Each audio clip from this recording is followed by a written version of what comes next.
Everyone, thank you for joining us today.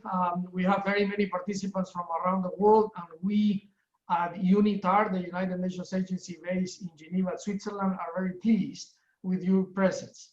I would like to begin by also acknowledging our colleagues at Gaia Education and at several universities, particularly the University of Strathclyde in the UK, that will be properly introduced very soon. Without their support, this webinar wouldn't be possible.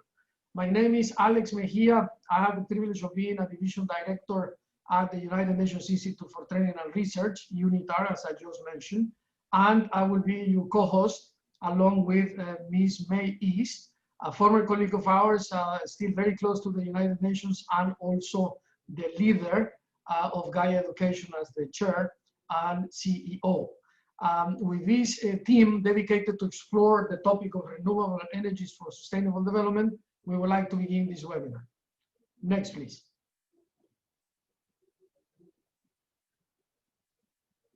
Thank you.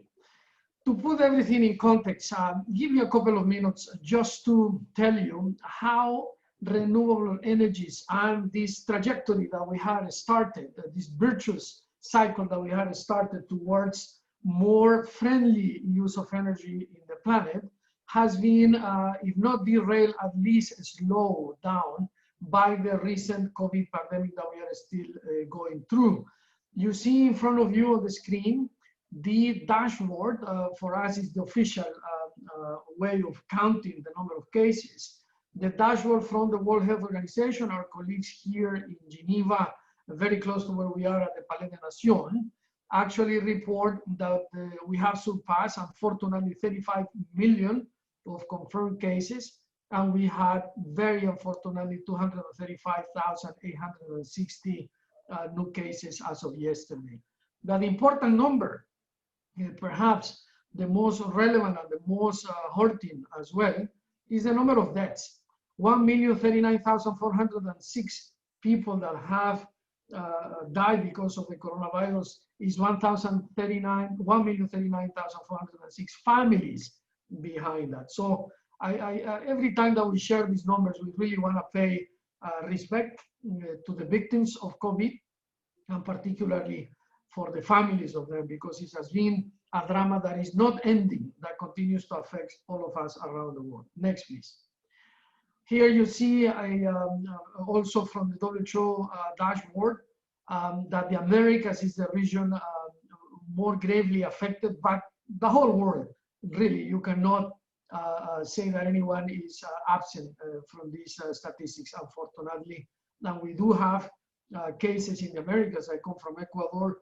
I'm a proud Latin American. I do know and follow closely what is happening in Brazil, just to use an example of why I believe, and many people believe, that until we find an actual vaccine, this pandemic is not going to go away. So whenever the moment comes, we will need to learn how to build back better. And in building back better, renewable energies will remain at the center of what needs to be done. Next, please.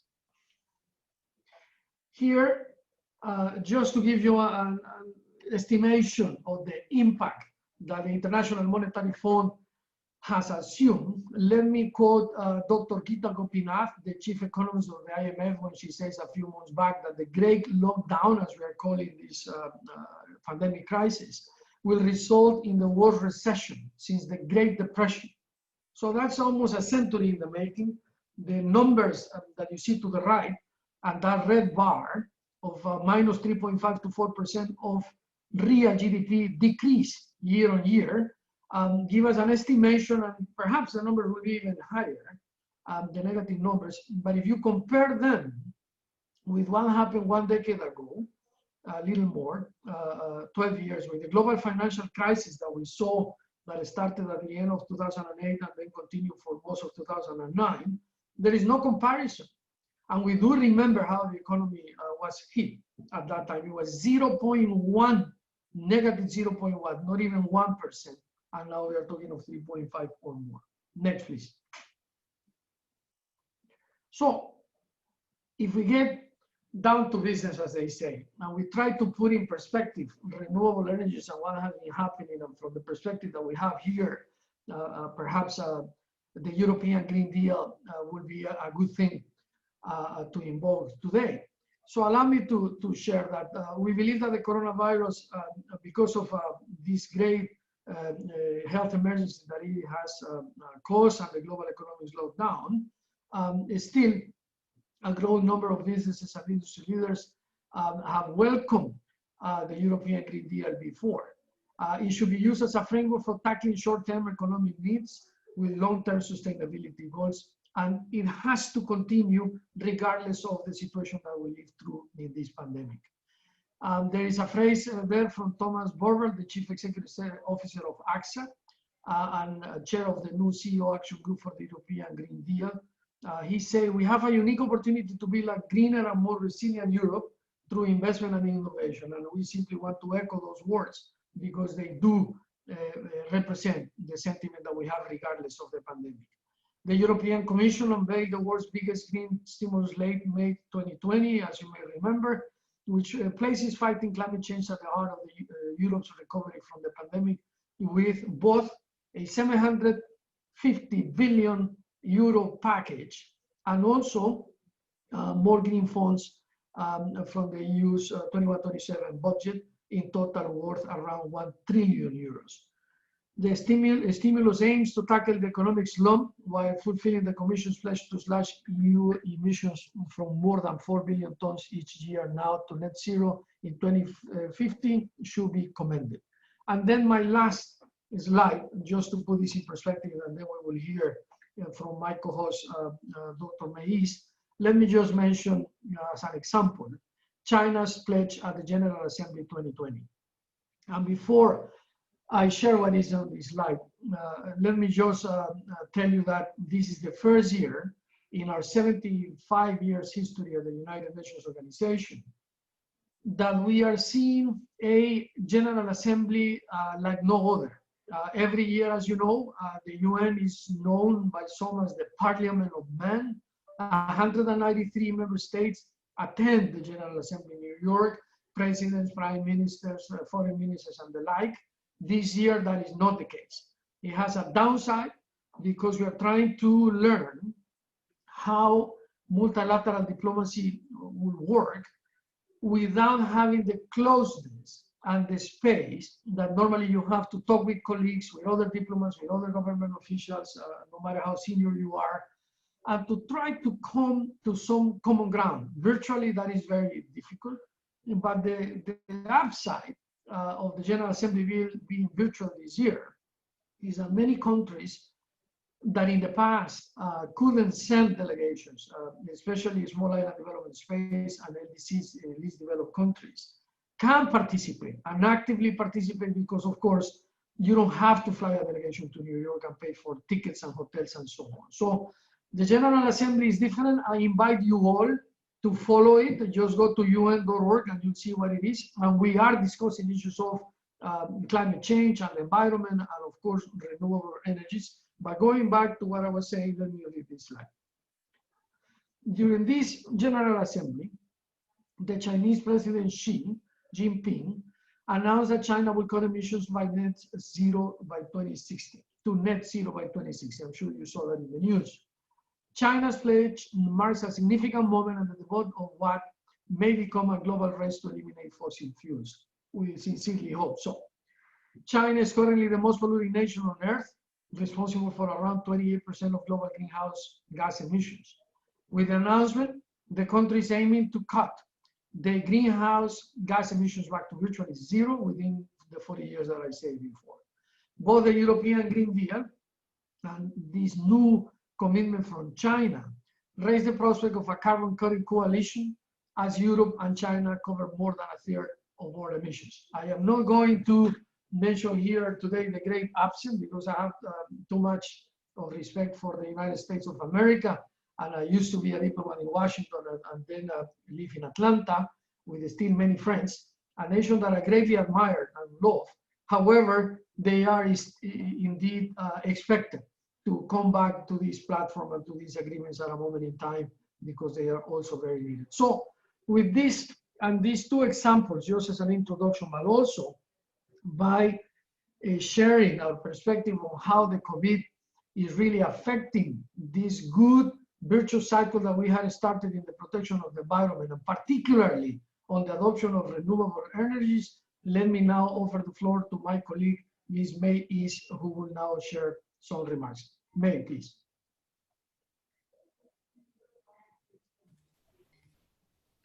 Thank you, Alex Mejia, for contextualizing so well with the Green Deal and also the China commitments. The beginning of this hopefully very inspirational webinar. My name is May East. I serve as Chief International Officer of Guy Education. Also, I am a UNITAR Fellow and contributor for many years. It is a great joy to introduce today's webinar, Renewable Energies for Sustainable Development. As Alex has already brought to this conversation, our generation is facing a convergence of multiple crises. A global health crisis is being superimposed on a global environmental crisis defined by climate change, biodiversity loss, soil depletion, and many other planetary boundaries. There is an international consensus that the mindset that has created this convergence of crises, which is not one, is a convergence, cannot solve it. So international conventions therefore emerge to frame, provide direction and compliance, and most of all, to accelerate the pace of needed change. The Green Deal is one of them, but I want to refer to the Agenda 2030 with its 17 SDGs and the Paris Agreement on Climate Change, because they are such frameworks, providing a pathway for a more prosperous, equitable, and sustainable future for people and the planet. While COVID-19 is the most urgent threat facing humanity today, climate change remains the biggest threat over the long term, and progress towards dealing with it remains grossly inadequate. Energy lies at the heart of both the Agenda 2030 and the Paris Agreement. Sustainable Development Goal 7, SDG 7, represents a first ever universal goal on energy with 5 targets to be achieved by 2030. So energy is intimately linked to climate change and many other SDGs, including poverty eradication, food security, jobs, transport, ocean, water, empowerment of women and youth, and so on and so forth.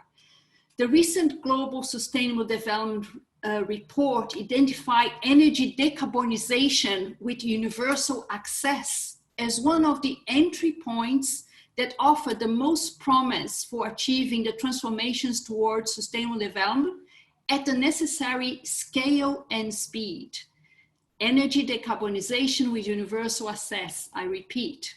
So worldwide, we are discussing the concept of green recovery, as Alex has already introduced, from the pandemic through sustainable decarbonized energy solutions. Yesterday, for instance, UK government announced a package of green energy policies to help the UK meet its ambitious climate targets, including hydrogen fuel, carbon capture and storage, and more wind farms in Scotland, where I'm speaking from right now, from Edinburgh and the whole of Scotland. So without urgent action, however, the world will fall short of its decarbonization and in bridging the gap between policymakers' aspirations and end users. Renewables have this potential of improving the quality of life for millions around the world while advancing progress in all areas of development. Over the years, we noticed that the establishment of renewable energy schemes has been most successful when the key neighbors, investors, producers, users, promoters, and regulators have worked together to overcome barriers. The course, starting in 10 days, aims to enhance the capacity of local decision makers, of energy and sustainable development officers and other personnel to make an informed decision on which renewable energy technologies will meet their own needs or the needs of their countries, communities, villages, or neighborhoods.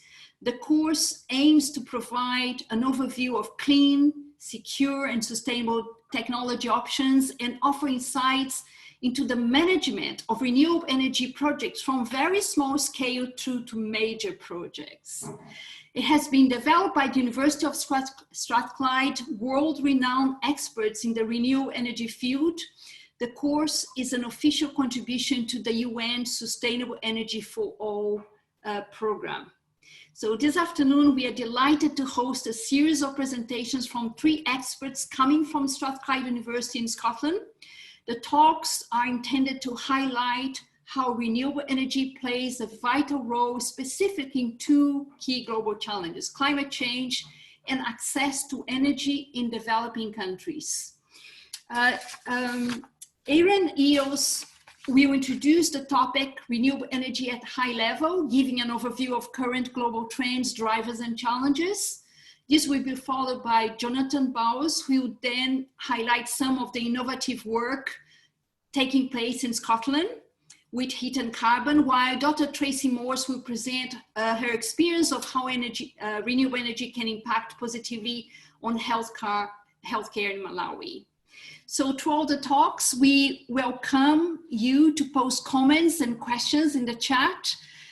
We expect to select some of the emerging issues for further comments by the presenters at the end of their talks. Each one of them will speak for 10 minutes and we'll introduce one to another, and we'll then open into a Q&A and comments session at the end.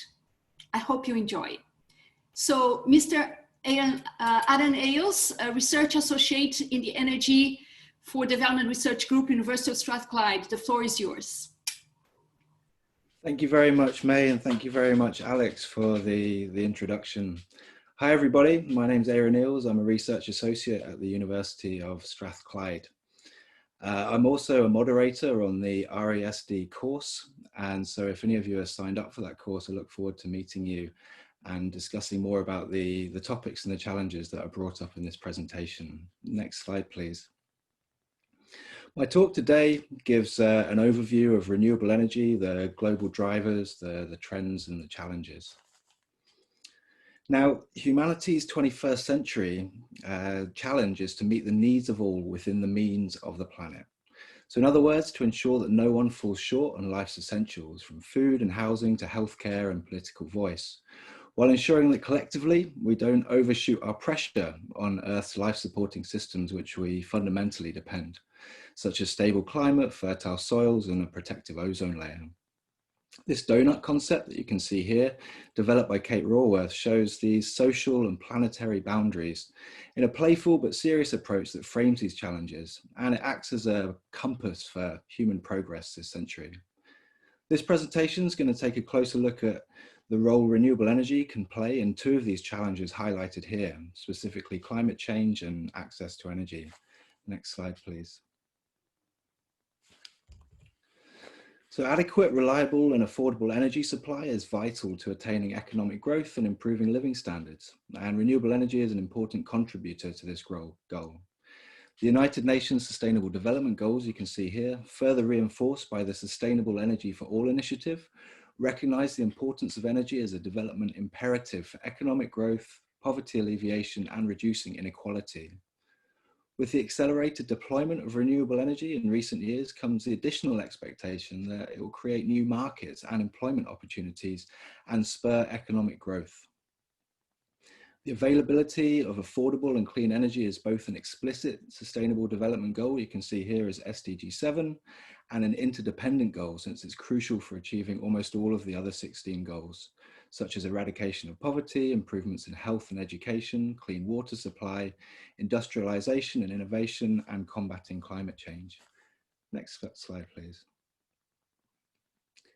So climate change is perhaps the greatest threat humanity has ever faced. According to the International Panel on Climate Change, human activities are estimated to have caused approximately 1 degree of global warming above pre-industrial levels.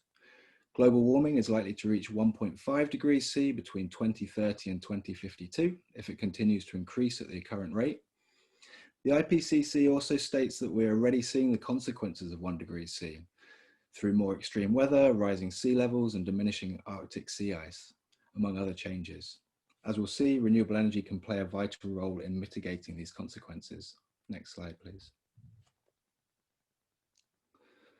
So this figure shows the share of total final energy consumption, including electricity, transport, and heating. And you can see that fossil fuels still dominate at almost 80%. The technology mixes in countries have mainly been guided by least cost planning methods, and traditionally fossil fuels have been the cheapest option, although this is starting to change. In 2014, the energy sector was responsible for 65% of global greenhouse gas emissions, of which over 90% was related to the release of carbon dioxide into the atmosphere by fossil fuel combustion. Fossil fuels also lead to the increase in local pollutants such as particulate matter, sulfur oxide, and nitrogen oxide. And such pollutants are known to cause adverse health impacts, induce acid rain, and impose economic costs. So renewable energy provides an opportunity to avoid these unwanted impacts by contributing towards climate change mitigation and reducing local pollution. Simply put, utilizing more renewable energy is an environmentally sustainable way to meet global energy demand. Next slide, please. Another challenge is that currently 1.1 billion people lack access to electricity and a further 2.5 billion lack a reliable connection. Renewable energy technologies can be a useful option for combating this challenge in line with the goals of SDG 7. Many of these people live in rural and isolated areas, making mini-grids or standalone systems using renewable energy technologies such as solar home systems or small-scale hydro solutions essential to providing access. In addition, renewable energy can help meet some of the demand from existing household and business consumers and those newly connected to the grid. Another benefit of renewable energy, especially in developing countries, is that since it's an indigenous material, natural resource that's often used domestically, it can serve as a hedge against fossil fuels prices, uncertainties, and determined by international markets. And that can benefit a country's trade balance by decreasing fossil fuel imports. Next slide, please. So this graph shows how electricity use positively affects a country's Human Development Index, an indicator that takes into account a variety of factors, including health, education, or quality of life. What's really interesting is that you only need a small increase in kilowatt hour for a large gain in human development. And it's at this bottom end of the scale that renewable energy technologies such as solar lanterns are having a big impact. Next slide, please. So this chart provides estimates from the International Energy Agency on how electricity will be provided to those without by 2030. You can see that a majority is mini-grid and off-grid, and of all the options, renewables such as solar, wind, and hydro dominate. It also shows the level of investment needed, which is almost $400 billion, which demonstrates the economic opportunity of the sector. Next slide, please. So following up on what Alex mentioned, COVID-19 has impacted the world's economy in a way never seen before, and the implications will likely be felt for years to come. There's been a lot of increased talks with themes of building back greener, as Alex mentioned, and this report from the International Renewable Energy Association provides some analysis and some recommendations. It mainly indicates that post-COVID measures could drive a lasting shift in the global energy mix by linking short-term recovery to medium and long-term strategies to achieve the SDGs. They estimate 5.5 million jobs could be created by a green energy transition by 2023 if there's effective green finance. And finally, the renewable sector does appear to be more resilient than other parts of the energy sector. Next slide, please. And again, as the investment for scaling up renewable energy continues to evolve, a number of emerging disruptions in the sector present challenges, but also potential opportunities for the future deployment of renewable energy. A big problem with renewable energy is intermittency. The wind doesn't always blow and the sun doesn't always shine. This poses system integration challenges, and power storage can be a potential solution if the technology were to improve and become cost effective, which it's starting to do. Also, current business models of power utilities could be significantly disrupted with the emergence of distributed generation, which is basically lots of small renewable power plants rather than a centralized fossil fuel generator. This can create opportunities for household level renewable energy, but it also can lead to commercial uncertainty for utility scale operations. Next slide, please. So recently, there's been a marked uptick in global renewable energy development and investment, mostly due to the considerable scale up in wind and solar power, as this chart shows. Favourable policies, significant investment in research and development, and growing economies of scale have all led to steep cost reductions and significant market penetration by wind and solar. And this expansion has also benefited from awareness and incentives as part of increasing efforts to mitigate global climate change, as we've previously discussed. In 2015, renewable energy accounted for more than half of capacity of the world's newly installed power plants.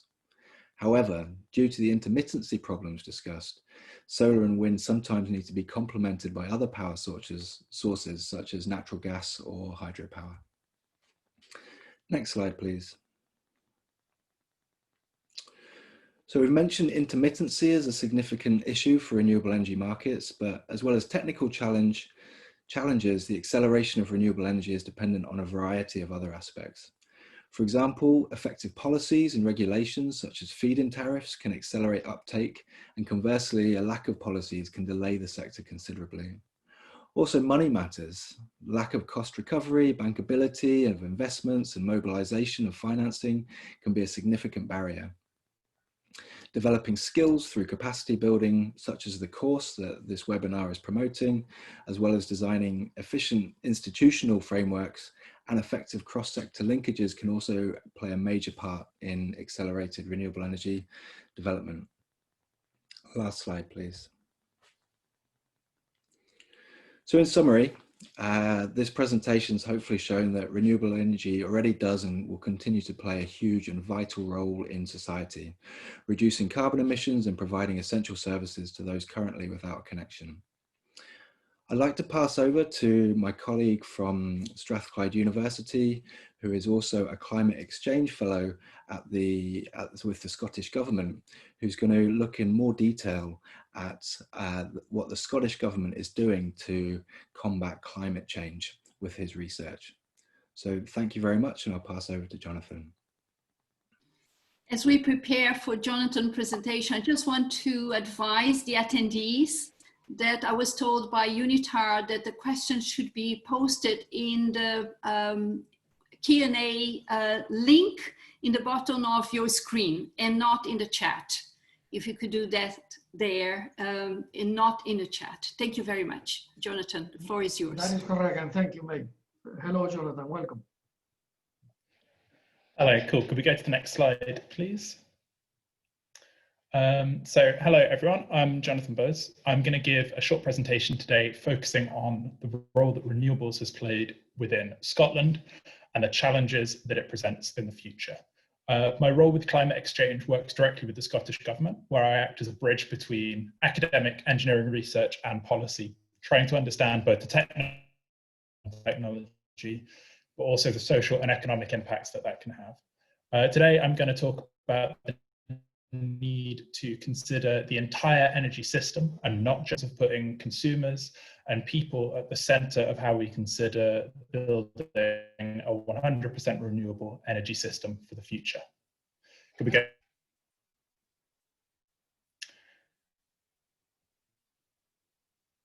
Oh, hello. There we go. Cool. So first thing that I want to emphasize is that the Sustainable Development Goals are truly global. No country in the world meets all 17 of these sustainable energy access. And this is a key factor for other goals. You can't have a sustainable society without access to energy, as we will hear later in the presentation about the interactions between renewable energy and healthcare. On top of that, climate change is an incredibly global problem. Scotland is making massive progress in decarbonising, but also aims to show the world what is possible and to be a proving ground for the challenges that come when you try and run on largely renewable energy. Next slide, please. I'm sorry interrupting you. The line is breaking a lot, so I think I would like to see if we can bring Tracy in, and then we can solve with UNITAR what's happening to your line. because it's breaking. I got some, it was breaking for me, but I also got some information that was also breaking for other people. I'm not sure if it's the best that you turn off your camera, but if Julian, you could sort it out and we pass on to Tracy. If I may, normally it's just that because it's of bandwidth, but just so you know, here in Geneva at my desk at Unitar, I can hear you perfectly. So Jonathan, no worries, but if you have already turned on your video, so please carry on. Okay, let's carry on, Jonathan, without camera. Okay, let's see if this works. Okay. Great. So I can no longer see the slides now. I don't know if they are being presented somewhere else. Yes, here we there go. We go. Back. Okay, cool. So first, a little bit of background. Scotland has a legally binding target to achieve net zero emissions from the entire energy system in 2045. Significant progress has already been made in this. In the year 2019 to 2020, only 12.5% of electricity generation in Scotland came from fossil fuels. More than 50% of that was renewables, mostly wind generation. And then about the other 30% was from nuclear energy. And you can see that since 2000, the past 20 years, massive progress has been made in providing electricity access through renewable energy. But if we go to the next slide, I will be able to show you why this isn't the entire story. Electricity consumption makes up only 22% of the total energy use in Scotland. And if we want to be net zero and remove all of those carbon emissions from the energy system, we need to consider both heating and transport. Within Scotland, our famously cold weather means that more than half of total energy that's used is used to heat people's homes. And the majority of that is from burning either natural gas or oil within houses in central heating systems. On top of that, transport, mostly internal combustion engine cars, trains, lorries, and other vehicles, consumes more energy than the entirety of the electricity system. In order to decarbonize completely, we need to shift all of that consumption over onto the electricity network or solve that problem in some other way. If you could go to the next slide, I'll show you another way of the scale of this problem. The orange line on the bottom there shows a trace of electricity demand within Scotland. You can see the seasonal variation, those peaks to months and slightly less in the summer. When everyone's cold inside during the winter, people are using more lights and more energy. But there's the big scary green on there as well. That is the gas energy demand within Scotland, mostly used for heating houses. And you can see that the peak demand from gas is in the order of about 5 times the peak demand from energy. So even though we're currently, electricity, even though we're currently providing most of our demand through electricity, most of our electricity demand from renewables, there's massive challenges in shifting that demand. On top of that, the blue trace shows our transport energy demand and the massive challenges that presents as well. On the far right-hand side of that trace, you can see the dip that was caused by the COVID-19 crisis, particularly on the blue trace for transport, seeing how that's dropped down. Next slide, please. We can talk about some potential ways of trying to address this. So first, that problem of heat. So solutions need to address both supply and demand. Firstly, we need to up the amount of renewable energy that is available to be able to decarbonize that heating. But we also need to think about the houses themselves that people live in. As you can see on the graph there, the housing stock in Scotland is incredibly old. The furthest right bar on each of those is anything post 1982. That's considered a new house in Scotland, broadly speaking. And that those older houses tend to be less energy efficient, more drafty, and need a lot more energy to heat them. Focusing on the housing fabric, reducing consumer bills by insulating houses can have a massive impact on demand. Also, better insulated houses can provide flexibility for the system. For example, a house can act as a store of thermal energy if it's well insulated. It can be heated up when there's excess renewables from wind or solar energy during the daytime or when it's very windy, and that can potentially mitigate those peaks and variances. There are 2 long-term paths for how you decarbonize, generate low carbon heat. One is to use electricity through technology called heat pumps, which act similar to air conditioning units, moving heat from one source into another, and can do that very efficiently, but still require a significant increase in electricity demand. The other is to use the existing gas network and to inject hydrogen into the gas network. But that hydrogen still needs to be generated in a low carbon manner, which would require electricity for the creation of that low carbon hydrogen. So either way, we're going to need a massive increase in our renewable energy demand. Move on to the second, next slide, please. Another option to try and address these challenges is thinking about community ownership and integrating local communities into how energy is used and planned more directly. At the moment, 6.4% of renewable generation is community owned. The picture in the bottom right there is from a community in Fintry, where there are 15 turbines on the hills above that town, and the community own one of those wind turbines, which means that they gain profit from selling energy generated by the turbine that is used to address fuel poverty, provide grants for people who have large energy bills and are vulnerable within that community to improve their houses, and generally benefit the local community more directly. By planning energy so that demand and generation can be tied up through community usage, we can also work on changing consumers' behavior, ensuring that people understand where their energy comes from better and that they can use it more efficiently to deal with those challenges of variability. Next slide, please. So the final solution that I'd like to talk about is about energy storage, which is often up in discussions about renewable energy and is a very important element of this whole system approach. And I want to highlight one particular opportunity where there are co-benefits that could be found from decarbonizing one sector.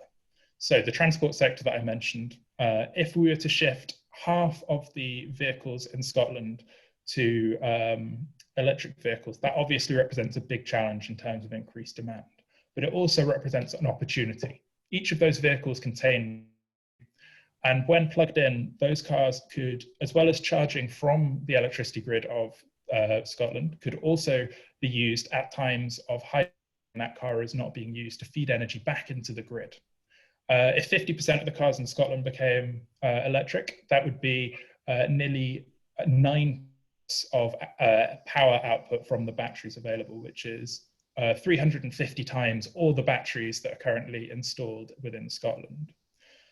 Cars have an incredibly low utilization factor. Most cars sit unused, either parked on the road or on a driveway, for more than 98% of their life. They're only used 2% of the time, the average owned car within the UK.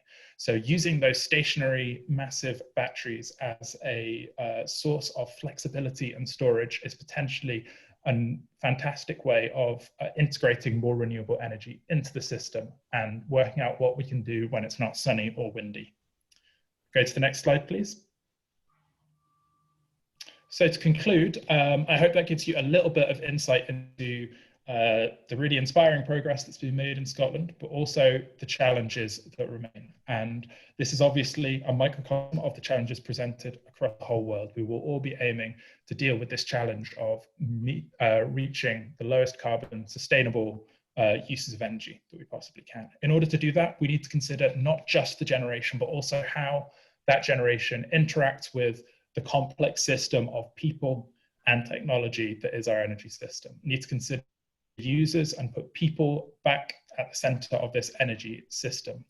So it presents challenges, but hopefully also massive opportunities, innovation, and better ways of doing things.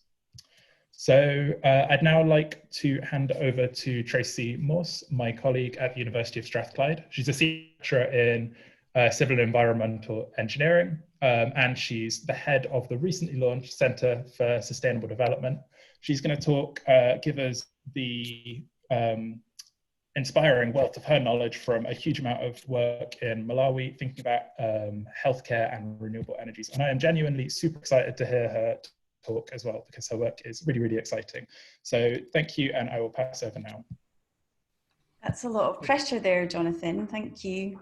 Yes, thanks. So my first caveat is do not let my position in civil and environmental engineering confuse you. I am not an engineer, and I'm also not an expert in renewable energy. I'm a public health practitioner, but I would like to talk to you today about the role of renewable energy in low and middle income settings. I think, as everyone, we commonly hear the phrase that energy is the golden thread that winds between all of the sustainable development goals, and that's absolutely true. And it's also a golden thread that winds itself around all of the different determinants of health as well. So I think it's important for us to remember that energy is not just related to health services, but that's what I'm going to give you a quick overview of our experiences with today. Next slide, please. So as I'm sure everyone can imagine, and I think as Alex put so concisely and well at the beginning with the current pandemic, everyone's aware really how electricity underpins our health service at the moment. It doesn't matter where you are in the world, if you need the production of oxygen or if you need ventilation as a result of COVID infection, then you definitely hope that electricity is available to you for those services. Next slide, please. However, the reality is we still have significant gaps in low and middle income countries in terms of the provision of electricity in our healthcare settings. So overall, in our LMICs, we look at nearly 2/3 of health facilities that don't have reliable power. And Erin touched earlier upon the reliability of power. They may even have access to a main grid electricity, but that mains grid may be off for a significant proportion of the time, or they may have access to a diesel generator, for example, which can only run when fuel is available and when the system is working. If we look specifically at sub-Saharan Africa, the situation is even worse there, with 3/4 of health facilities lacking reliable power. And moving over to India as an example of the Asian context, about 50% of primary healthcare centres. And that's a kind of arbitrary number. So to put that into context, about of the 40,000 government-run health facilities across rural India, they serve 580 million people and have no electricity in them. So that's a lot of food for thought. And what that really means, if we can move to the next slide, please, is that healthcare often looks like this. So we see here a doctor holding a mobile phone in their mouth as a torch to try and see to a patient at night. And unfortunately, having lived and worked in the healthcare sector in Malawi for 20 years, this is often what we are faced with in terms of rural health clinics. And what does this mean for people in reality? Well, for 300,000 women, over 250,000 women across the world, they die of pregnancy and childbirth related complications, often as a result of not being able to just have decent lighting or decent sterile equipment to be able to deal with their complications during childbirth. Next slide, please. So we think about how we can perhaps get electricity to these locations, and luckily for most of the global south, unlike Scotland, as Jonathan talked about, needing heating, having just moved back to Scotland, I am appreciating the need for heating right now. We have a kind of, a good supply of sunshine. So there's lots of opportunities to look at renewables as a way of delivering energy to healthcare systems. There's lots of benefits of looking at renewable energy solutions. They can be standalone, primarily just for the clinic, or they can be part of a larger community mini-grid system that offers benefits to lots of other people. And they're cost effective, they can be deployed very rapidly, and can be reliable, although there are caveats to that as well. I think it's really important to emphasize here that, if I give the example of Malawi, only 14% of the entire population of Malawi has access to electricity at the moment, and the country can't produce enough electricity to have a stable supply for that 14%. So the chances of remote health centres and facilities having access to main supply is next to nothing for decades to come. So looking at these solutions is really the way forward, and I personally have seen the transformative impact they've had on people's lives. Next slide, please. So I just wanted to touch upon what energy is really needed for in a healthcare setting. So obviously we've given the example of a light bulb being extremely helpful, but it's used for a lot of different areas, and some of which would be obvious and some perhaps not so much. So I just want to give examples of where we have put renewable energy to good use to improve healthcare services over the years. Next slide, please. So, for example, you cannot have a health facility in any area if you don't have health workers to be based at it and provide those services. And this is often an area that's forgotten. When we think about health facilities, we think about the services, the equipment, the lighting, and those kind of things. However, if you want a nurse or a doctor who's been trained and based in a city for a long time to move to a remote rural area, for example, you need to make them as comfortable as possible, and you want to retain them in that position for as long as possible too.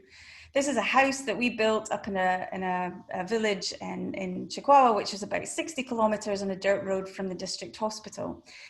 By just building this house, adding in renewable energy solutions, which could provide television, could provide mobile phone charging and things for those health workers, they were much happier to move to that area. And the nurse who moved into that house has now been there for 5 years, which is absolutely fantastic and doing a great job.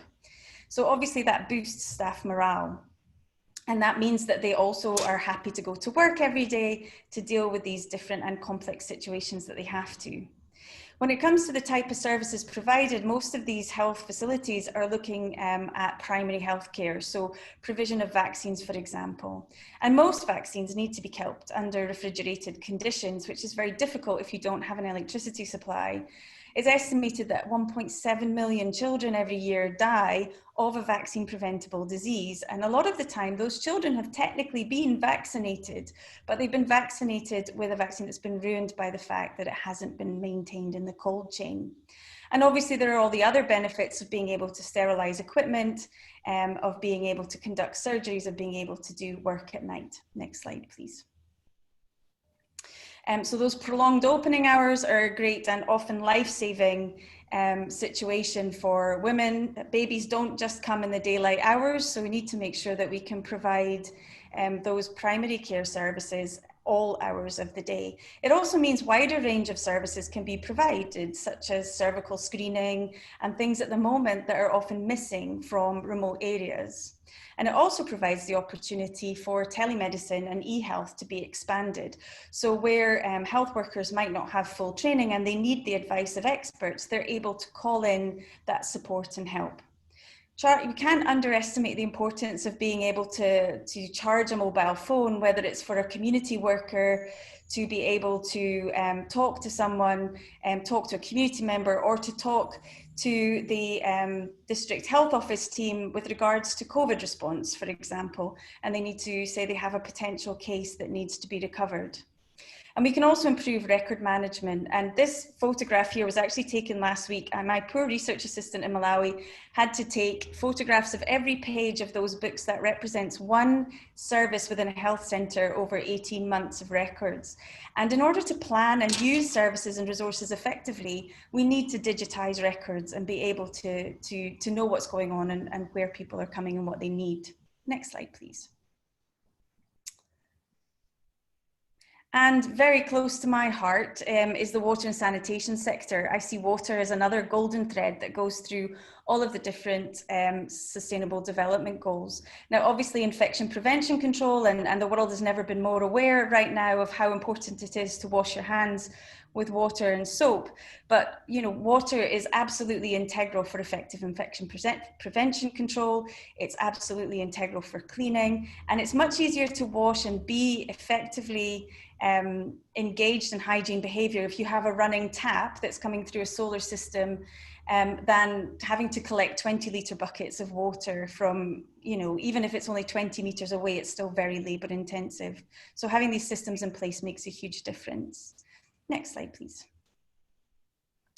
I just want to highlight very briefly that the deployment of the energy solution is just the technical side is only one part of it. And working with people like Aaron over the years, it's become very clear to us that we can't just look at the technology. You have to look at the capital and maintenance costs. Putting a PV system into a health facility is great for the time that it is there. It's also relies on batteries in order to give lighting and things at night.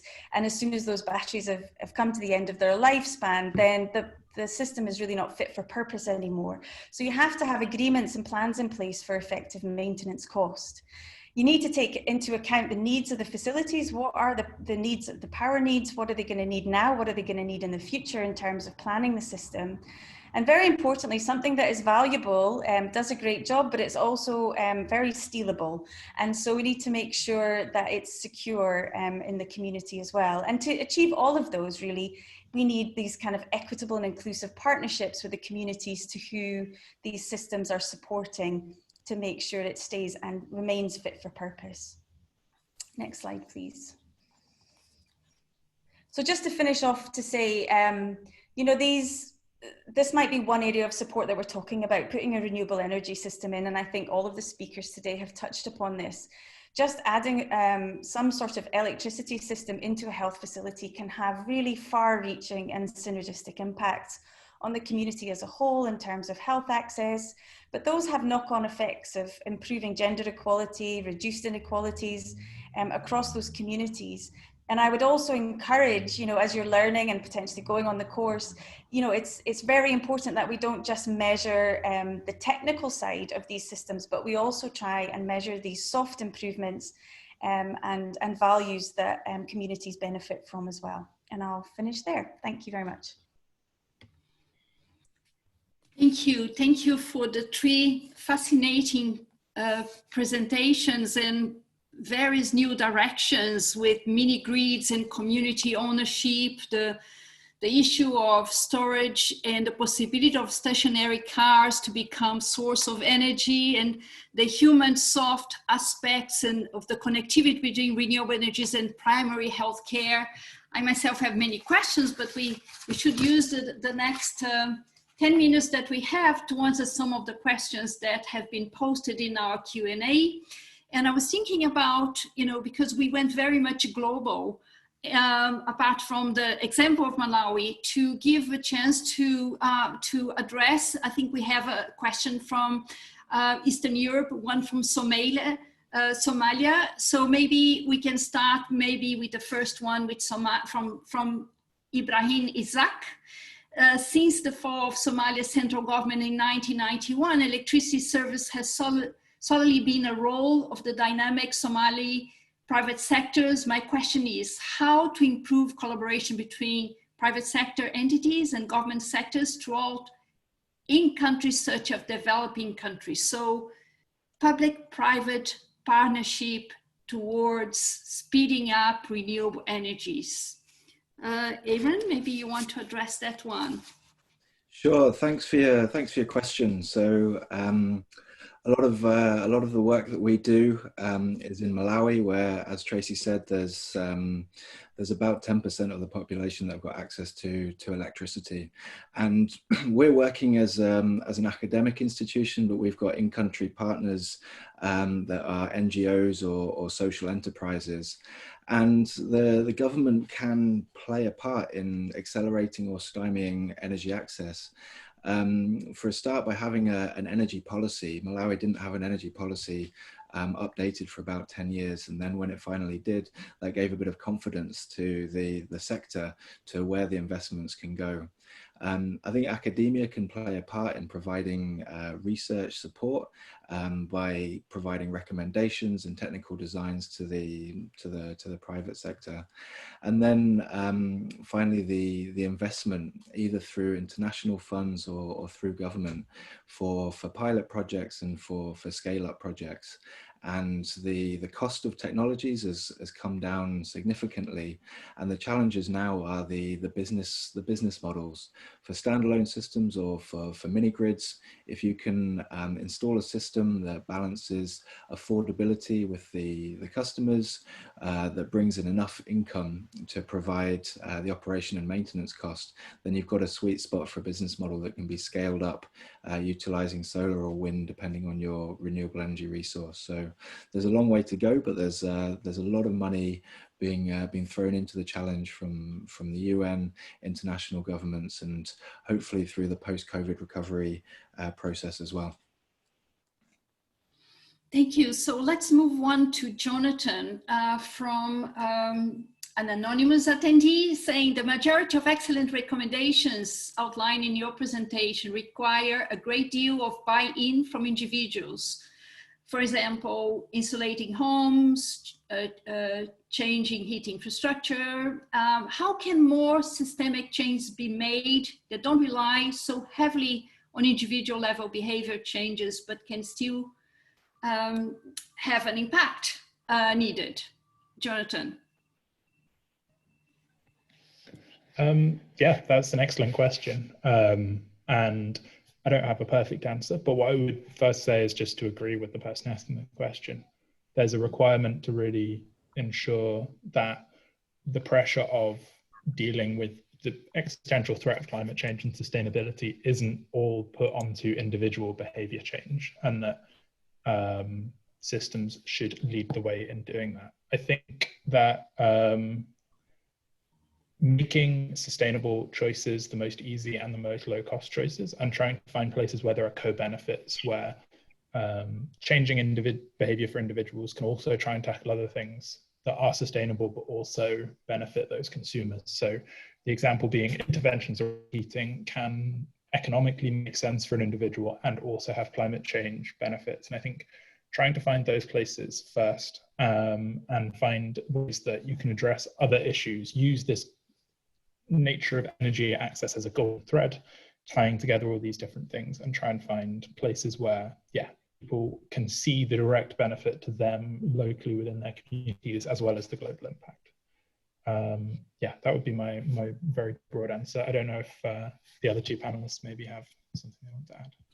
Maybe we can move for a final one with 2 minutes to go. Tracy, if you could address what are some challenges faced in building local partnerships for renewable energy based on your experience in Malawi? How was it could be better navigated? What are the major challenges in building the local partnerships? I think there are significant challenges, because I think there's often the big challenge is often poverty, which of course is another SDG that we have to deal with. But we're often trying to put in perhaps systems to facilities that we're then looking for district governments or the government to take then ownership of and make promises on maintenance of systems and things as well. And I think that's one of the key challenges I think we face, and I think Aaron would agree with that as well, is getting that kind of buy-in and then actually seeing the product of the buy-in further down the road as well when things do go wrong. A lot of my work is based around looking at what people's actual needs are and engaging with them on how those can be met. And I think ultimately that's always going to be my recommendation, is that engagement from the concept phase right through to the deployment phase is the best way that we can try and address that. And it might mean that the system that you end up deploying looks very different from what you would initially hoped or anticipated that it would look like, but it's got more opportunity for sustainability in the long run. I'd like to thank you, all the panelists, for inspirational talks and presentations, for igniting the fire of our attendees on maybe wanting to know more about renewable energies. Remind everybody that the course starts on 19th of October. And there is a code for those who join the webinar. There's a code that will offer a 20% discount valid until Sunday, 11th of October. And I'll pass on to my colleague, Alex Mejia, for the final words. Thank you very much, May. Thank you very much, Tracy, Aaron, and Jonathan. Quite an interesting debate, presentations, and deliberations on something that I would like to invite every participant to consider. How can we leverage the opportunity? That's the word that I want to share, because it's an opportunity more than a challenge, in my humble opinion. The opportunity of renewable energies as a driver, indeed, to protect the environment, to fight poverty because it creates quality jobs, and all the things that you have heard. So even during this time of pandemic, we should keep our eye, our vision focused on these virtuous cycles that we had started. I was very much motivated by listening to the specificity of this ecosystem, for lack of a better name, and I believe that all participants have also been very much privileged to hear these things. Then I was reading the questions. Thank you, May, for your leadership, for putting this together, for helping us, and also for addressing the most important questions. I think that those questions show first, yes, indeed, very happy to see that we have participants from so many different countries and regions, but also people that are concerned, that want to be part of the solution, and indeed go deeper in what renewable energies can do for sustainable development. With that, and on behalf of UNITAR and all of the speakers and organizers, I most recognize my colleague Julia Genth, who's also in this webinar. Please receive our appreciation. Thank you again. Thank you for participating. A good day to you all. Bye-bye.